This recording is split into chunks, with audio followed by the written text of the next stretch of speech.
Thank you, Speaker. I move that a bill be introduced for an act to amend the Environmental Planning and Assessment Act 1979 to amend the definition of affordable housing to ensure the benefit of affordable housing is retained in perpetuity, to make other amendments about affordable housing and for related purposes. The question is that this bill be now introduced, I believe. All of that opinion say aye. Aye. Against say no. The ayes have it. The ayes have it. Speaker, I bring up the bill, an electronic copy of which has been provided to the clerk, and move that this bill now be read a second time.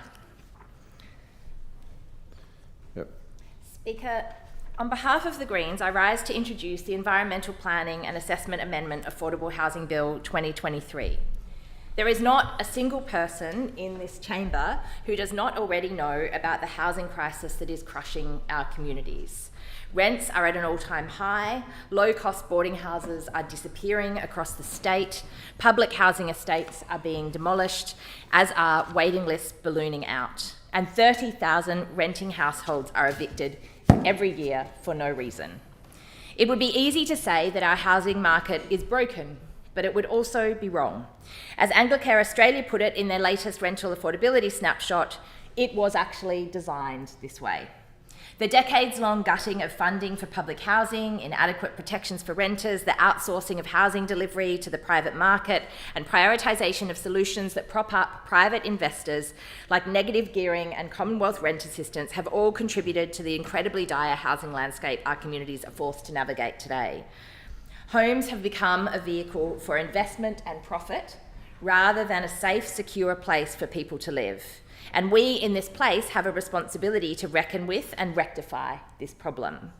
We must take the profit motive out of housing and restore the social safety net by funding a massive increase in public housing.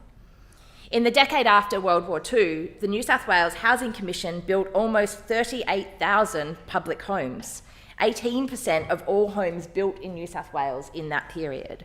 Today, the social housing combination of public housing and housing run by community housing providers accounts for just a measly 4.7% of total housing in New South Wales.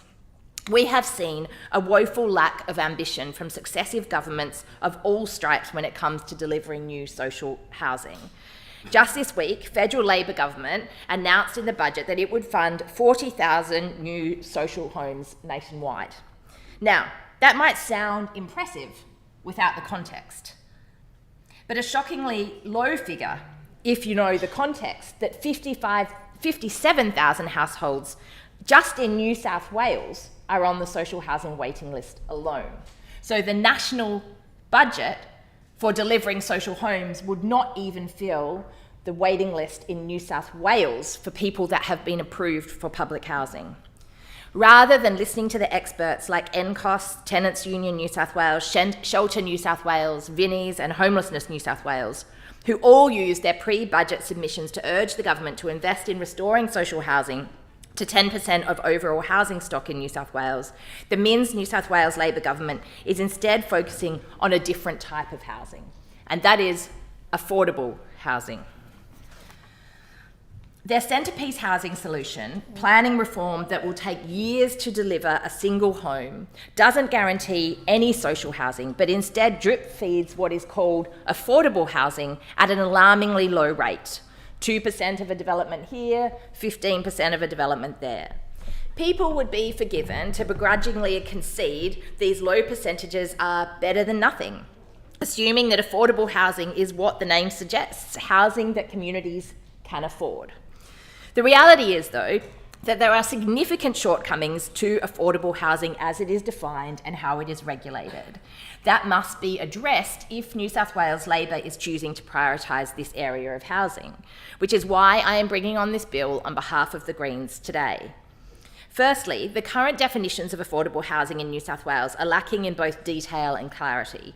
The Environmental Planning and Assessment Act in section 1.4 defines affordable housing as housing for very low-income households, or moderate-income households, being such households as are prescribed by the regulations or as are provided for in an environmental planning instrument.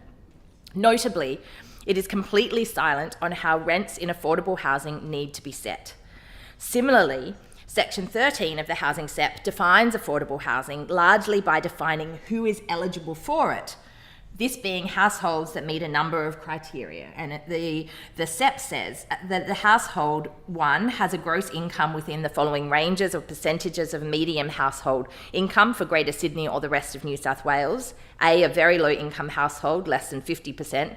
B, a low income household, less than 80%, or C, a moderate income household between 80 and 120%, and 2, pays no more than 50% of gross income on rent. Or B, the household, 1, is eligible to occupy rental accommodation under the NRAS scheme, and 2, pays no more rent than the rent that would have been charged if the household were to occupy rental accommodation under the scheme. What this is saying, it's defining the eligibility criteria for who is allowed to access affordable housing. But even though it talks about the income of people, that is in relation to eligibility, not in relation to the rent being paid. In fact, in the SEP, there is no parameter given for how rent should be set for an affordable housing property. In fact, the only guidance for rent setting is found in the New South Wales Affordable Housing Ministerial Guidelines. And if you're confused already, that is why we are bringing this bill. Because actually, there are not necessarily contradictory definitions in both the New South Wales Affordable Housing Ministerial Guidelines and the SEP, but there is actually an absence of clarity over how rents should be set in affordable housing. In general, the ministerial guidelines say, in general, households on very low and low income should not pay more than 25 to 30% of their gross income on rent. Anything more than that is housing stress, and that's why it gives that guideline.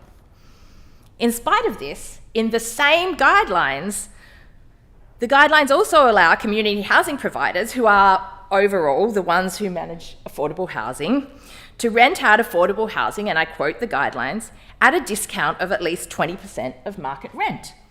In a practical sense, this means that affordable housing rents are capped at no more than 80% of market rent.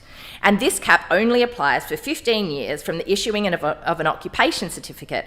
After this time, the formerly affordable housing can be rented out at any rate and at market value.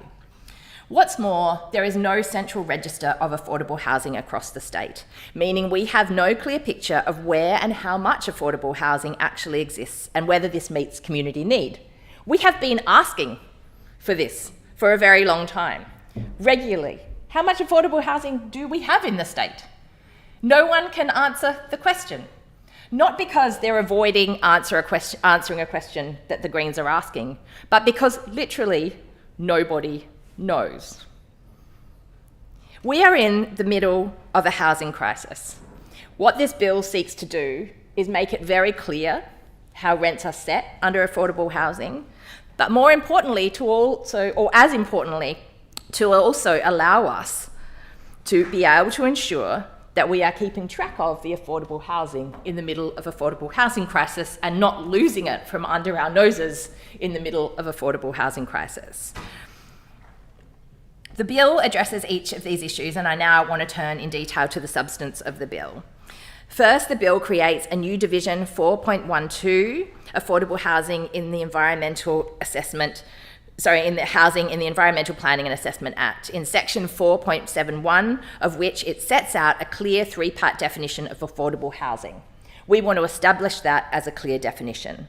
The definition of affordable housing that we would be putting in would state: A, for the benefit of very low, and moderate income households.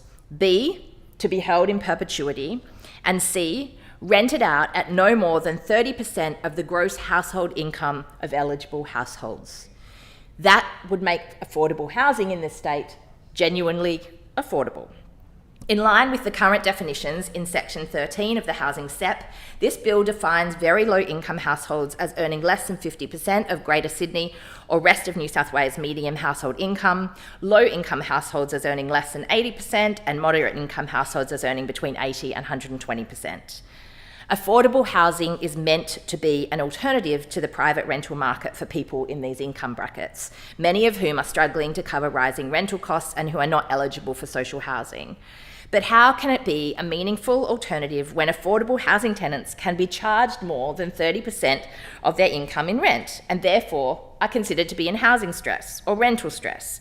And when the private rental market is still dictating the rent that affordable housing tenants can be charged, how can that be genuinely affordable?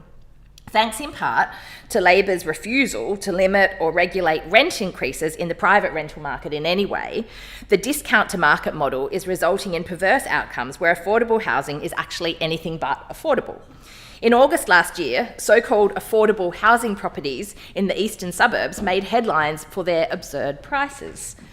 $1,150 a week for a two-bedroom apartment in Bondi, and $1,160 a week for a two-bedroom apartment in Clovelly. These would be exorbitant rents in the private rental market, but actually these are supposedly affordable housing dwellings. It's difficult to imagine who these apartments are actually affordable for, but these kinds of astronomical rents are permissible under the current regulations because they are 80% of market rent. To be clear, 80% of a hyperinflated market rent is still incredibly high and beyond the reach to many who qualify and access to affordable housing.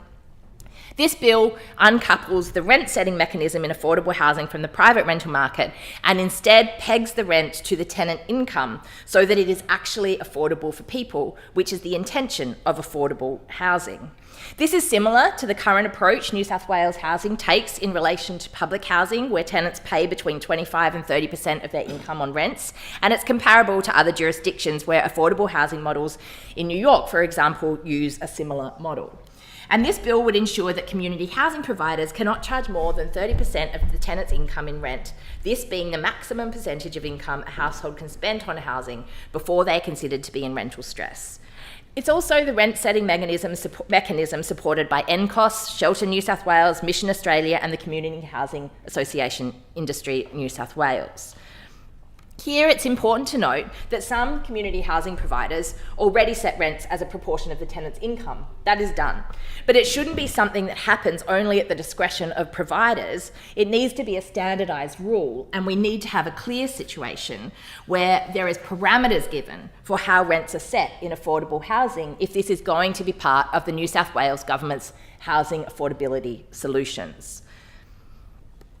This bill would insert a new section 4.72 into the Environmental Planning and Assessment Act and make relevant amendments to the EPA regulation and housing SEP to ensure that rent in affordable housing property remains below 30% of tenant income forever and not just for the 15 years, which is currently the case. The housing crisis has been decades in the making, and it will take decades more to unmake the issues.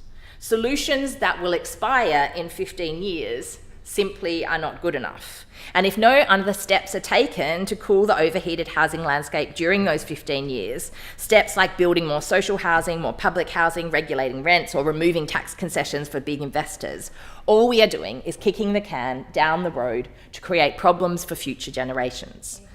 In a report for Shelter New South Wales, University of Sydney planning academics Dr. Catherine Gilbert and Dr. Michael Zanardo explained this, and I quote, "If dwellings are only required to be affordable temporarily and then revert to market rate, the cumulative impact of the program will be smaller as dwellings are lost from the program at the same time as new affordable housing dwellings are produced." This is what happened in Montgomery County, Maryland, one of the first US counties to adopt a mandatory inclusionary zoning. Between 1973 and 2005, the county built over 12,000 affordable dwellings. But these each had a 10-year minimum term, and by 2005, only 3,000 of those dwellings remained affordable. The housing crisis is still with us. This is clearly not a satisfactory outcome, but it is one that we are heading toward in New South Wales unless we ensure that all affordable housing is affordable forever. There is absolutely no monitoring of how affordable housing is captured and whether it is actually currently affordable. There is a need for us to be much more strict about this if this is going to be part of the housing solution. Last February, just before the New South Wales state election, I participated in a massive meeting of the Sydney Alliance at a pre-election assembly in Westmead. Hundreds of community members gathered alongside organisations like the Tenants Union New South Wales, Better Renting, the Older Women's Network and unions, as well as church groups, faith groups and other organisations. The National Tertiary Education Union, the United Workers Union were there, and they were all demanding action on a range of things, including housing. At that event, I sat on stage and I watched the then Treasurer, Matt Keane, and the then Shadow Treasurer, Daniel Mookie, stand up in front of that crowd at Westmead. And they were asked a question as to whether they would support the idea of affordable housing, remaining affordable housing in perpetuity.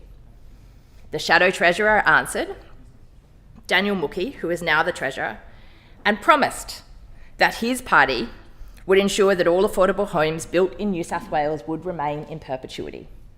Matt Keane, the current Treasurer, to I think everyone's surprise, gave the same commitment and said that he also supported those houses remaining in perpetuity.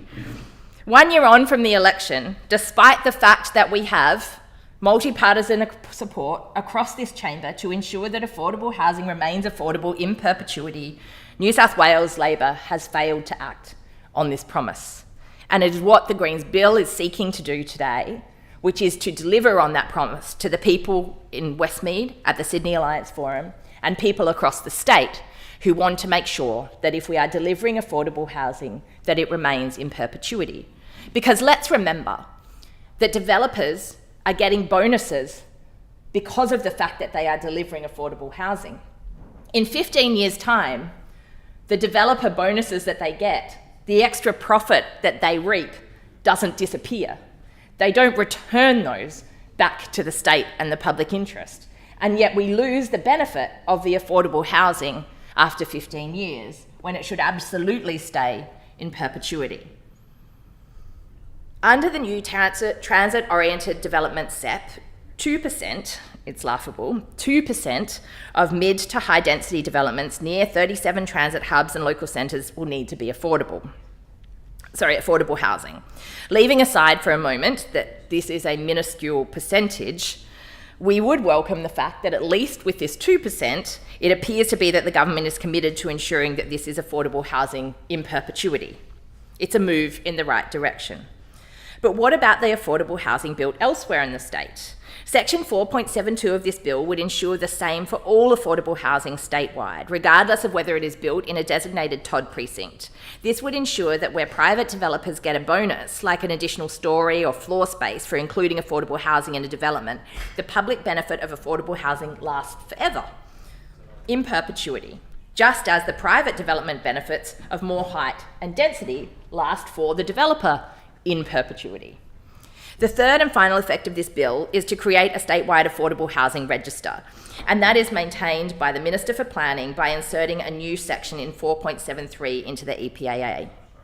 Currently, because affordable housing is approved by a range of consent authorities and we have no centralised tracking or database, it is impossible, in fact difficult / impossible, I don't know, I think impossible, I would say, to get an accurate picture of how much and where the affordable housing exists in New South Wales. I don't think there's anyone that could tell us that information. And this is a huge concern, given that we know that affordable housing can expire within a 15-year expiration date. 100 affordable housing units could be due to expire and return to the private rental market tomorrow, in the middle of a housing crisis. And nobody would know about it, and we couldn't come in here and move to extend that for another 5 years or 10 years because we genuinely don't know where it is and the information is not recorded in any systematic way. This new section of 4.73 would require consent authorities to notify the Minister within 14 days of issuing an occupation certificate for any development that includes affordable housing, and to provide for inclusion in the register information about the following: A, the street address of the development; B, the number of affordable housing dwellings in the development; C, the number of bedrooms in each affordable housing dwelling; D, the disability access for each affordable housing dwelling; and E, the name and contact details of the registered CHP that will manage the affordable housing dwellings. The register will enable policymakers to accurately track affordable housing across the state and assess whether it is actually meeting community needs and plan strategically about how and where more needs to be built and where there is demand or the need to address other housing crises. Many in this place and beyond talk about key worker housing and recognise the importance of having workers in an area that are actually being able to offer services to communities. A register would help map out where affordable housing currently exists and where it needs to be to ensure workers can afford to live a reasonable distance from their place of work, whether that's a school or a health precinct or a refuge or a crisis accommodation. In drafting this section, we deliberately chose the issuing of an occupation certificate rather than granting of a development of a consent as the trigger requiring the minister to be notified. We know that the average lag time between a development approval and construction approval and construction completion is 2 years, and we don't want developments that are approved but not yet built to be artificially inflate the numbers and paint an accurate picture of affordable housing levels. Accurate data is needed to make informed decisions about this common sense addition to the EPAA. The Greens want to see three changes to this through this bill. We want to see a 30% of tenant income cap on rents, a perpetuity requirement, and the creation of an affordable housing register made as soon as possible. We are absolutely committed to the idea of working with the government to deliver these reforms so that we can ensure we are in a situation where we are seeing any affordable housing delivered in this state being genuinely affordable, and I give our commitment to continue to work constructively with all sides of this chamber to deliver housing reform for this state.